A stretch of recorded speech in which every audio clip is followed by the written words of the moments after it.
බලංගොඩ ඉඳලා බඹරකන්ද වෝටර්ෆෝල්ස් එකට යන විදිය රූට් මැප් එක තමයි මම මේ කියන්න යන්නේ.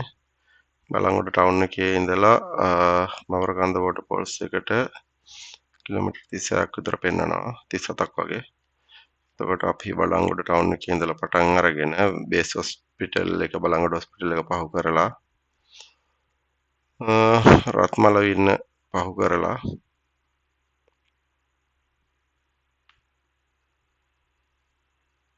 අලුත් නුවරත් පහු කරලා අලුත් නුවර තියෙන අලුත් නුවර දේවාලය කියලා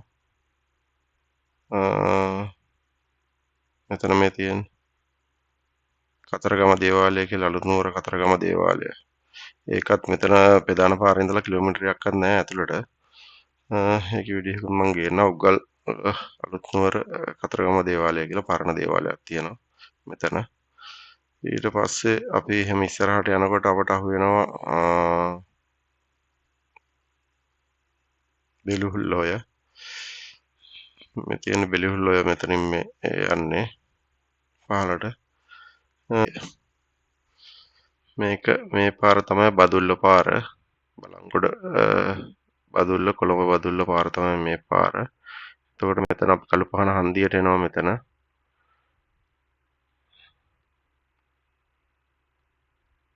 මෙතනින් තමයි හැරෙන්නේ බඹරකන්ද වෝටර්ෆෝල්ස් එක බලන්න යන්න. මේ තියෙන්නේ කළුපහන ඔහිය රෝඩ් එක තමයි. මෙතනින් ගිහලා ඔහියට යන්න පුළුවන්. පාර නම් ටිකක් දුෂ්කරයි. යන්න පුළුවන් ඔහියට යනකම්. එතකොට මෙතනින් තමයි හැරෙන්නේ. එතකොට එතනින් හැරිලා අපිට යන්න තියෙනවා ටිකක් දුර කන්දක් තියෙන සාමාන්‍ය කන්දක් තියෙන බයික් එකකට උනත් යන්න පුළුවන්. කාර් එකකට යන්නත් පුළුවන්. වාහනයක් යන්න පුළුවන්. හොඳට පාර හදලා තියෙන දැන්. එතකොට මෙහෙම එන්න තියෙනවා මේක ලොක් කරපු හඳ ගොඩක් වගේ පේන්නේ. ඊට පස්සේ මේ ටිකේම කැම්පින් ඒරියාස් තියෙනවා. මේ තියෙන නිකෝ වයිල්ඩ් කැම්පින් කියලා තියෙනවා. වාහනවල කැම්පින් කරන්න එහෙම සෙට් කරපු එකක් තියෙනවා. මේ බඹරකන්ද මෙතන ටිකට් කවුන්ටරෙන් මෙතනින් පල්ලෙහාට තමයි බහින්න තියෙන්නේ. මේ ටිකට් කවුන්ටරේ මෙතන මේ පාරට පේනවා දියඇල්ල. මේක පෙන්වන්නේ මෙතන වැලිවංගුවට ගිහිල්ලා මෙතන උඩින් එන පාරක් තමයි මෙතන පෙන්වන්නේ. එතකොට මෙතන මේ බඹරකන්ද ටිකට් කවුන්ටරේ මෙතන තියෙන්නේ. එතනින් ගිහිල්ලා ටිකට් එක කරන් මෙතනට ගිහිල්ලා බලන්න පුළුවන් පයින් යන්න තියෙන්නේ. පයින් යන දුරක් තියෙන්නේ කිලෝමීටරයක්වත් නෑ මං හිතන්නේ පයිනස් කැලයක් තමයි තියෙන්නේ. එකෙන් ගිහිල්ලා ලස්සන වීව් පොයින්ට් එකක් තියෙන බලන්න යන්න පුළුවන්. ඊට පස්සේ එතනින් ඒ පාරෙම තව ටිකක් දුර උඩට යනකොට තමයි මේ පාර පෙන්වන්නේ මෙහෙම. ඒකත් කළුපහන ඔය රෝඩ් එකම තමයි අපි තාම ඉන්නේ. මේ පාර එනකොට මෙතන තියෙනවා safe place to bath කියලා. මෙතන තියෙන ලස්සන වතුර පාරක්. මේ තියෙන එක. මෙතන නාන්න පුළුවන්. මෙතන අපිත් නෑවා. ලස්සන වතුර පාරක් තියෙන්නේ. එතනින් නාන්න පුළුවන්. ඔය කැම්පින් කරන අය ගොඩක් අය නාන්නේ මෙතනින් තමයි. එතකොට ඒ පාරෙම තව එනකොට තියෙනවා මෙතන තියෙනවා මේ අප බඹරකන්ද කැම්පින් ලොකේෂන්. මේ හරියම කැම්පින් ඒරියා එකක් තමයි මෙතන එතකොට මේ බාත් කරන ප්ලේස් එකේ මෙන්න මේ ටිකේ දිගටම කැම්පින් ඒරියාස් තමයි. ගොඩක් අය ඇවිල්ලා කැම්පින් ගහගෙන ඉන්නවා මේ ටිකේ. ඊට පස්සේ මෙතනින් මෙන්න මේ වැලිබංගුව කියන එක තමයි මේ තියෙන්නේ. වැලිබංගුව කියලා තියෙන ලොකේෂන් එක. මෙතන තමයි අපි කැම්පින් එකක් කරේ. ඒක මම ෆොටෝස් වීඩියෝස් දාන්නම් ඔයගොල්ලන්ට. එතන තමයි අපි කැම්පින් කරේ. මෙන්න මේ ඒරියා එකේ ලස්සන ඒරියා එක. මේ පාරේ උඩට ගිහිල්ලා ඔහියට යනකම් යන්න පුළුවන්. පාර නම් දුෂ්කරයි ටිකක්. දුෂ්කර පාරක් තියෙන්නේ. වාහනයකට කාර් එකකට නම් යන්න අමාරුයි. බයික් එකක් අමාරුවෙන් යන්න පුළුවන්. බොලරෝ එකක් මොනවා හරි ජිප් එකක් ඒ වගේ වාහන වල නම් යන්න පුළුවන්. එතකොට ඕක තමයි රූට් එක මම පෙන්වුවේ ඔයගොල්ලන්ට.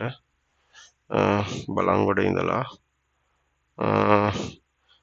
බඹරකන්ද වෝටර්ෆෝල්ස් එකට ගිහිල්ලා එතනින් පොඩ්ඩක් උඩහා තියෙන වැලිවංගුවට යන රූට් එක තමයි පෙන්වුවේ. එතකොට මම ඔයගොල්ලන්ට ඒකේ ෆොටෝස් වීඩියෝස් ටිකක් තියෙනවා මම ළඟ අරගෙනපු. ඒ ටික මම අප්ලෝඩ් කරන්නම්. කැම්පින් කරන්න තියෙන පවුලේ ඇත්තෙක් කියලා හොඳම ඒරියා එකක් තමයි මෙතන මේ වැලිවංගුව මේ ප්‍රදේශය. ඒ තනියම නම් යන්න එපා ගොඩක් දුරට කවුරු හරි කට්ටියක් යාළුවොත් එක්ක එහෙම යනවා නම් යන්න. එහෙම ආරක්ෂාවට ඒක හොඳයි. ගොඩක් නිවාඩු දවස්වල වගේ නම් ගොඩක් අය කැම්පින් කරන්න එනවා මේ ටිකේ. නිවාඩු දවස්වල එහෙම. එහෙනම් මම ඔයගොල්ලන්ට ෆොටෝස් වීඩියෝස් ටිකක් ඇඩ් කරන්නම්. මේ යන රූට් එකේදී අරගෙන ෆොටෝස් හරි ෆොටෝස් තියෙනවා. ඒ වගේම වීඩියෝස් ටිකකුත් තියෙනවා. මම ඒක ඇඩ් කරන්නම්. ස්තුතියි.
මේ ඔටෝ අප්ලෝඩ් මේ ගාව ගමයි අප්ඩේට් කරනවා.